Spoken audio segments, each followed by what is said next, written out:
হওয়া। জি, আপনার কাছে আরেকটু সংক্ষিপ্ত আকারে জানতে চাবো, আপনার যে একটা ঐক্য প্রক্রিয়া চলতেছে, আমাদের জানি কওমির মুফতি রেজাউল করিম একটা সমন্বয় করতেছেন, আইয়ামে উলামা পরিষদ নামে একটা সংগঠন করতেছেন, এই বিষয়ে আপনার মতামত কি? এটাতে কি আপনারা সম্পৃক্ত হওয়ার সম্ভাবনা আছে? সম্পৃক্ত, আপনি জানেন যে ইতিমধ্যে তিনি আহ্বান করেছিলেন 116 জন আলেম যাদের ব্যাপারে অভিযোগ করা হয়েছিল। হ্যাঁ, ওই যাদের ব্যাপারে অভিযোগ করা হয়েছিল শুধু অভিযোগকারীরা সেখানে যাবে। তো অভিযোগকারীর বাইরেও তো আরও লক্ষ লক্ষ ওলামায়ে কেরাম আছেন। হ্যাঁ, তো এখানে ওলামায়ে কেরামদের বিরুদ্ধে যে আনিত অভিযোগ এনেছিল সেই ব্যাপারে ওলামায়ে কেরামদের এই মুহূর্তে কি করণীয়, সেই করণীয় নিয়ে একটা মিটিং ডেকেছিলেন। এটা হয়তো প্রশাসনিকভাবে এটা অনুমোদন হয়নি। যেহেতু অনুমোদন হয়নি, এখন তার দ্বিতীয় প্রক্রিয়া কিভাবে গ্রহণ করবে, তাহলে এটা চিন্তাভাবনার ব্যাপার আছে। এবং আমি মনে করব যারা এই সমূহান উদ্যোগটা গ্রহণ করবেন, সব গণনার দায়িত্বশীল যারা, যেমন আমার সাথেও আবরা সাহেবে একাধিকবার যোগাযোগ করেছেন। তো এখন যেহেতু এই প্রোগ্রামটা ক্যান্সেল হয়েছে, দ্বিতীয় স্টেপটা যখন নেবেন, আমি যে কোনো গণনার আলেম থেকে যদি কোনো ধরনের প্রস্তাব এরকম আসে, আমার পক্ষ থেকে পরামর্শ হলো, আমরা হইলাম আহলুস সুন্নাত ওয়াল জামাতের যারা ওলামায়ে কেরাম আছেন, আমরা তো সবসময় একটা সমন্বয় গোষ্ঠী নিয়ে চলে আসছি। আমাদের মধ্যে দায়িত্বশীল শীর্ষস্থানীয় আলেম আছেন, তাদের সাথে যেন যে কোনো গণনার পক্ষ থেকে যদি কোনো ঐক্যের আহ্বান আসে বা মিটিংয়ের আহ্বান আসে, আমাদের আহলুস সুন্নাত ওয়াল জামাতের মধ্যে যে তারা শীর্ষস্থানীয় আলেম আছেন 5 জন, এই 5 জনের সাথে যেন ওনারা যোগাযোগ করেন। তাদের সাথে যখন যোগাযোগ করবেন, তখন তাদের জুনিয়র যারা তারা এমনিতেই যাবে। এই প্রস্তাবটাই আমি পরামর্শ দিয়ে রাখছি, যে কোনো মহলের হোক, তারা যেন এই প্রক্রিয়াটা গ্রহণ করে। জি, আপনারা সবাই সংযুক্ত থাকবেন। আপনারা জানেন যে আমরা যে বিষয়ে ঐক্য প্রক্রিয়ার জন্য আমাদের সংলাপ, আমরা কোনো বিচারক নয়, আমরা জাতির সামনে আমাদের মতামত উপস্থাপন করা হলো মূল উদ্দেশ্য। জাতি বিবেচনা করবে কে ভালো কথা বলছেন, কে মন্দ কথা বলছেন, কার পরামর্শ কতটুকু যুক্তি, সেটা জাতি থেকেই বিবেচনা করা হবে। আমরা সেটা বিবেচনা করব না। বিবেচনার যার যার বক্তব্য যার যার দায়িত্বে বলবেন, কারণ এই কারো বক্তব্যের দায়িত্ব আমাদের চ্যানেল বা আমরা কাউ নেব না, যারা আছি উনিও নিবে না।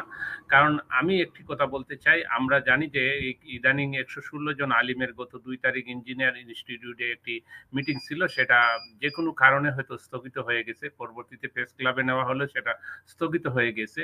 এখানে মুফতি রেজাউল করিম আবরা তিনি অক্লান্ত পরিশ্রম করছেন, তার মাধ্যমে একটি ঐক্য প্রক্রিয়ায় নিয়ে আসার জন্য 116 জন আলিম। যাক, যে কোনো বিষয়ে যদি নাস্তিক যদি এক ব্যানারে দাঁড়াতে পারে, আমরা কেন মুসলমানরা এক ব্যানারে দাঁড়াতে পারবো না, সেটা হচ্ছে আমাদের উদ্দেশ্য। আমরা সেই উদ্দেশ্য থেকে আজকে অনুষ্ঠানের আয়োজন করেছিলাম। আমরা এক লাইনে শুধু 4 জনের মতামত নেব। শেষ মতামত আপনারা কি চান, একবারে মোস্তফা রহিম আজারি এক লাইনে, আপনি তো টিভি উপস্থাপক, আপনি এক লাইনে আপনার মতামতটা বলবেন। আসলে যারা 116 জন আলেমের তালিকা করছে, তাদের সংগঠনের তো কোনো ভিত্তি নাই। তো ভিত্তিহীন সংগঠন নিয়ে আসলে কথা বলার ঐক্যের বিষয়ে আপনার এক লাইনে মতামতটা বলবেন। কিন্তু তারা এটার 116 জনের আলিমের তালিকা যারা করছে, এটা মাননীয় প্রধানমন্ত্রীর নির্দেশনায় মাননীয় স্বরাষ্ট্রমন্ত্রী এটা নাকচ করে দিয়েছেন, এদের আইনি কোনো ভিত্তি নেই। কিন্তু তারপরও আমরা ঐক্যবদ্ধ থাকার দরকার। আমি সেটাই বলছি যে আজকে 116 জনের বিরুদ্ধে তালিকা করা হচ্ছে বিধায় আমরা ঐক্য নিয়ে কথা বলবো। আসলে তো বিষয়টা তা নয়, বরং আল্লাহই তো বলেছে ওয়াতাসিমু বিহাবলিল্লাহি জামিআ ওয়া লা তাফাররাকু, তোমরা ঐক্যবদ্ধ থাকো। তো ঐক্যবদ্ধ থাকলেই না আল্লাহর পক্ষ থেকে বিজয় আসবে এবং আল্লাহর পক্ষ থেকে সাহায্য আসবে, তখন আমরা বিজয়ী হব।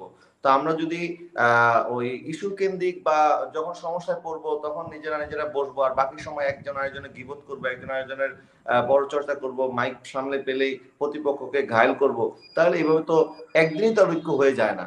তো এই যে আজকে যে কথাগুলি আসছে, যে আজকে আমরা এক কথাই ঐক্য হয়ে যেতে পারবো না। তো আমরা প্রত্যেকের অন্তরের মধ্যে বিভিন্ন কথা আছে, ব্যথা আছে, বেদনা আছে।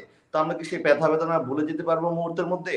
আজকে হয়তো সাময়িক, আজকে হয়তো যেই সম্প্রদায় বা যারা একটু বেকায়দায় আছে তারা আমাদের কাছে আসতেছে ঐক্যের কথা বলার জন্য, আবার তারা যখন একদিন বেকায়দায় পড়বে আমরা তাদের কাছে ঐক্য কথা বলার জন্য। এইভাবে তো ঐক্য হবে না। ঐক্য হওয়ার জন্য প্রত্যেকের মন ফ্রেশ থাকতে হবে, এখলাস থাকতে হবে, প্রত্যেকের প্রতি মহব্বত থাকতে হবে, তখন ঐক্য হবে। তো আল্লাহ পাক যেন আমাদের সবার অন্তরের মধ্যে সেই ধরনের এখলাস তৈরি করে, আল্লাহর কাছে সেই দোয়া কামনা করছি। জি, ধন্যবাদ। জনাব হাসান আজারি, আপনি যদি আপনার মতামতটা এক লাইনে বলেন, একদম সংক্ষিপ্ত আকারে। আমার এক লাইনের কথা হচ্ছে, ব্যক্তি স্বার্থের ঊর্ধ্বে উঠে যখন আমরা ইসলাম স্বার্থকে প্রাধান্য দিব, ইনশাআল্লাহ আমাদের ঐক্য হওয়া সম্ভব, এটাই আমি মনে করি। জি, ধন্যবাদ। আমরা চলে যাব মুস্তাফিজুর রহমান আজারি। আপনি যদি বলেন এক লাইনে আপনার মতামতটা বলবেন শুধু। আমরা কার মাধ্যমে ঐক্য হচ্ছে সেটা বিষয়টা দেখবো না, আমরা এক লাইনে শুধু আপনার মতামতটা নেব।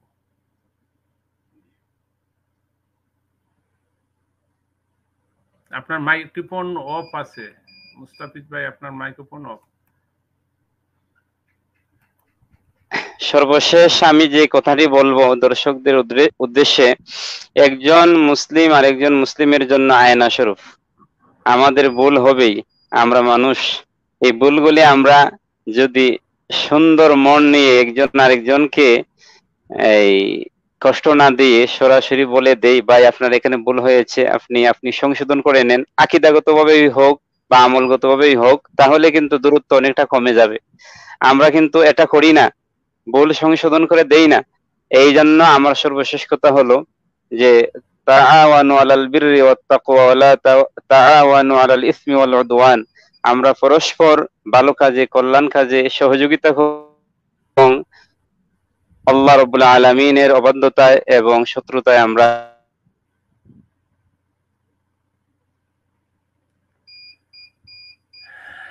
ধন্যবাদ মুস্তাফিজ ভাই, আপনার মনে নেটওয়ার্কের জন্য কারণে কথা ক্লিয়ার আসতেছে না। আমরা আজ মুফতি আলাউদ্দিন জিয়াদি, আপনার শেষ মতামতটা যদি আপনি বলেন, একদম এক লাইনে বলবেন। জি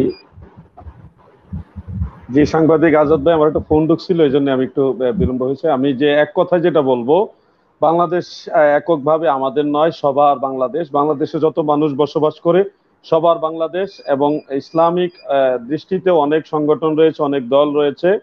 আমার ব্যক্তিগত পরামর্শ হবে ঐক্যের জন্য, যে যেই দলে আছেন, যে যে সংগঠনে আছেন, যে যে দরবারে আছেন, যে যে মাসলাকে আছেন, সবাই পরস্পরকে সম্মান দিয়ে যার যার বক্তব্য উপস্থাপন করুন।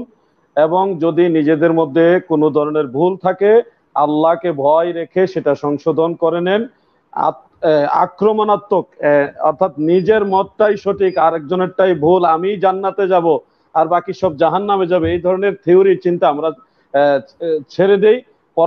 পরস্পরকে সম্মান দিয়ে, সম্মানের সাথে শালীন ভাষায় আমাদের বক্তব্যগুলি উপস্থাপন করি, তাহলেই আশা করা যায় সমগ্র মুসলিম মিল্লাতের মধ্যে একটা অঘোষিত একটা ঐক্য আসতে পারে। জি, ধন্যবাদ। জি, ধন্যবাদ। ধন্যবাদ সবাইকে, ধন্যবাদ জানিয়ে আজকের অনুষ্ঠান আমাদের এখানে সমাপ্ত করতে হচ্ছে। আমরা সবাই চাই যে আলিম উলামারা সবাই এক মঞ্চে দাঁড়াক। আমরা যেহেতু এক মসজিদে গেলে এক কাতারে দাঁড়িয়ে নামাজ পড়ি এক ইমামের পিছনে, আমরা যেহেতু আলিম যে সমাজের সবাই যেহেতু ঐক্যবদ্ধভাবে এক ব্যানারে দাঁড়াতে পারি, সেই প্রত্যাশা থেকে আজকের অনুষ্ঠান শেষ করছি। আসসালামু আলাইকুম।